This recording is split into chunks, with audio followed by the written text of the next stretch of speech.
What's up, everybody? It is me checking in with you guys again. I haven't done a video in probably 8-10 days, something like that, because I've been sick. But in this unfortunate disposition that I was put in by getting sick, I got to hit my first milestone. My first 50 pounds are gone, and I am 1 month and 5 days post-op gastric bypass surgery. Now, if you guys have watched my previous videos, you guys got to see me go down to Mexico, kind of get familiar with the process, and then I also talked about how I was feeling post-op for the first couple of weeks. Now, again, I apologize, I have a frog in my throat because I'm still getting over being sick, but I did hit that, and so right now I'm actually at 51.2 pounds lost.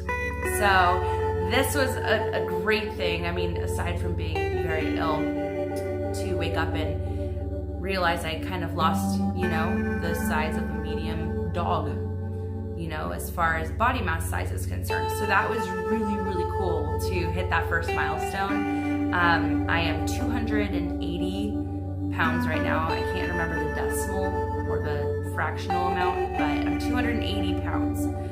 So I started at 332. I think the highest I've ever weighed myself was upwards of 336 this go around, because I've done this before where, I put the weight on and then I take it off and I put it on and I take it off. I was a chronic yo-yo dieter, and now with the surgery, it's kind of a great feeling, to never be hungry as far as the physical form of hungry is concerned. Because if you guys have done research on gastric bypass, you would know that gastric bypass patients, they remove that hormone in your stomach that produces those hunger pangs and that really nasty, I want to throw up, I haven't eaten all day sort of feeling. So as long as you remind yourself to eat and so on and so forth, you're good to go. But yeah, 50 pounds, yay! I had a lot of people ask questions about how many calories I'm consuming, because obviously I've been dieting since between April 13th and 18th. I didn't really get a hard day that I actually picked it up, but the majority of my calories, or not necessarily my calories, but my protein is coming from Premier protein shakes, and I've shown these before, and this is the one that I do for my morning, and I'll kind of see if I can get this to zoom in. But it's the caramel Premier protein shake, and I dilute these with coffee, and I use it as coffee creamer instead of using what I was using before, which was half and half and Splenda. And so I mix just like maybe a third of it with a cup of coffee, and it takes me anywhere between 4 and 6 hours to get through an entire one of these. So this is basically my breakfast. I have to also get at least 60 grams of protein. They want me to get at least 50 to 60 grams of protein in my diet. So I have another one. This one is the Walmart version of the Premier protein shake, but they're called Equate Protein. Let's see if I can get this to focus a little bit better. And I've, again, shown this before. I've only been able to find these in the store. I have not been able to find them online, so I will not have a link, but I will tell you they do sell these in big 12 packs at Walmart. So that's another plus. So I get my 60 grams in with just these two protein shakes. And then for a snack, I definitely got to get the water in. So I've got to get the water and get the vitamins. Those have got to be a must. And then obviously the protein.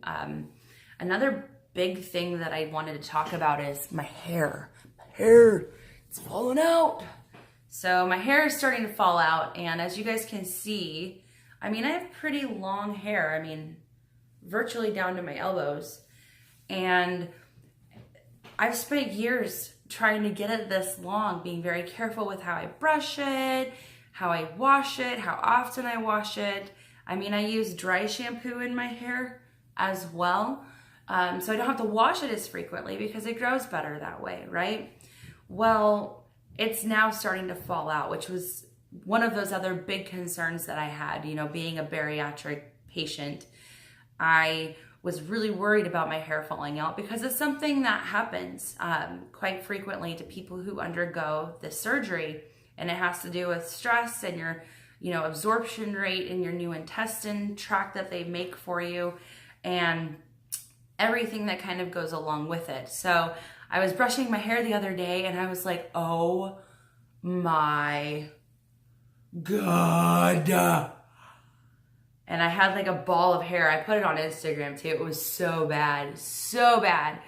And I was like, this is not happening. My hair is not falling out. And sure enough, I mean, I can just go like this and my hair is just thin, thin. But it's supposed to grow back. So crossing my fingers, my life is not over as we know it. I'm hoping I can at least keep some length. Breathe. I don't want to overthink it. I wanted to also talk about what I did last week, which I think inevitably netted me getting sick. But last week I went down to my dad's house and went and rode four-wheelers. And my mom bought me this bariatric girdle that kind of kept everything together. And I'll show it to you guys on another video, but it's basically like this Velcro thing that goes around your stomach and it compresses everything together so that, you know, being a big girl, you got to jiggle around a little bit, you know? And this bariatric girdle, you can get it on Amazon. It goes from the top of the torso to the bottom of the torso, and it goes all the way around. But I was able to putt around on a four-wheeler with that girdle on because I'm not cleared to work out until July 8th. So I get to sit here and be very careful with my body. But my incisions have healed, everything's great. I figured if I put the girdle on and I wasn't doing anything too crazy, I should be okay, and I was.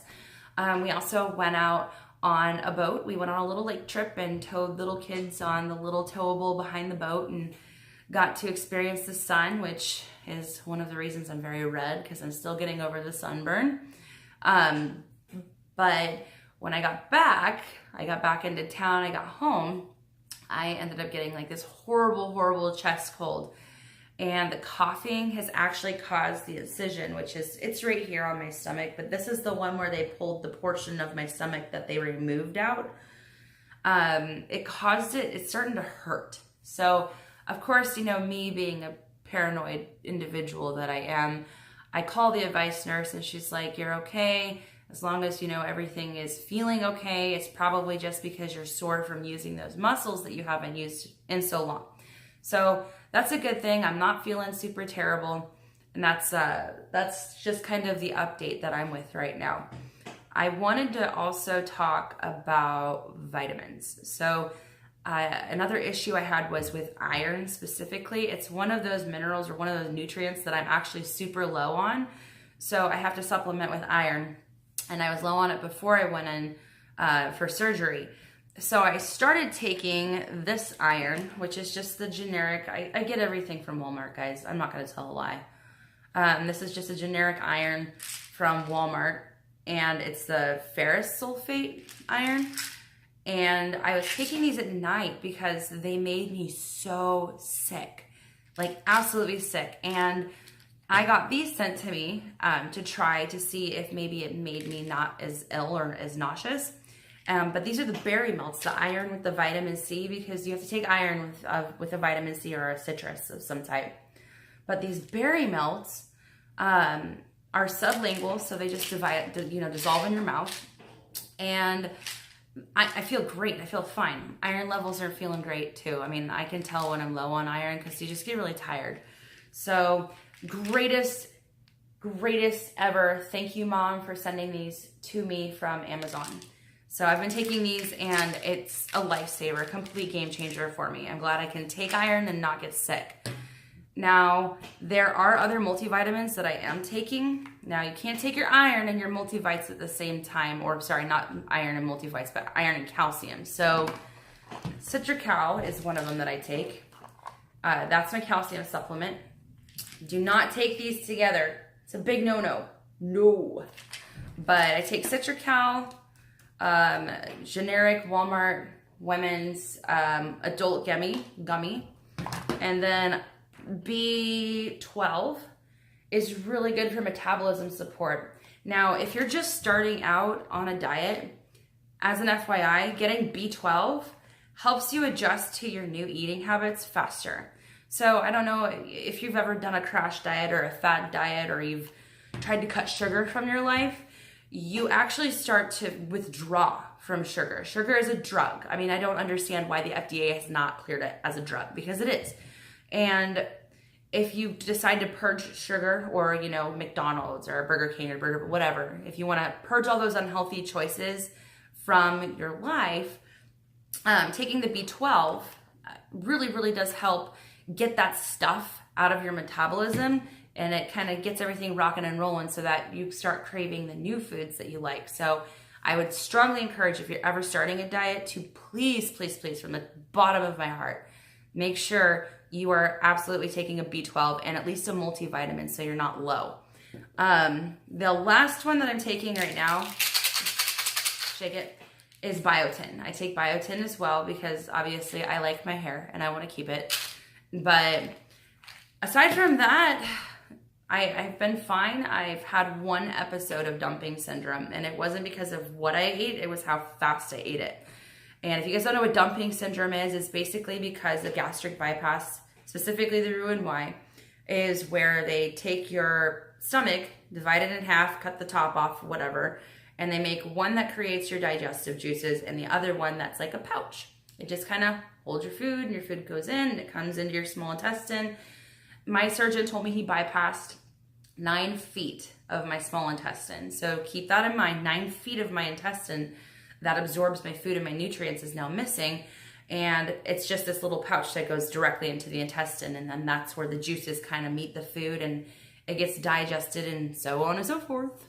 But what happened was I had something and I chewed it too fast. And it went into my intestine, and it's like, the only way that I can describe dumping syndrome is like somebody stabbed you in the side with a knife and then continues to stab you in the side with a knife for a prolonged period of time. It is an excruciatingly terrible feeling, and you never ever want to have it. So make sure, if you guys are going to get the surgery, just be very careful, because it's not a pleasant experience. I mean, I was sweating. I had to lay down. I couldn't even stand up anymore. Like, you don't want dumping syndrome. So make sure you chew your food really good and make sure you're getting all the adequate nutrition that you need so that your body heals faster. Otherwise, you're not going to feel really good. And just want to make sure everything's good to go. For about that, it's kind of where I'm at. You know, that's where this milestone has led me. And I mean, I can tell even on this video right now, my arms are looking smaller. I was kind of stoked about that. And I'm wearing a dress. You guys want to see it? Oh, it's so cute. I'm going to show it to you. So this dress, I got it on Amazon. We'll try to get this to fuzz out a little bit better. And it's so comfortable. So comfortable.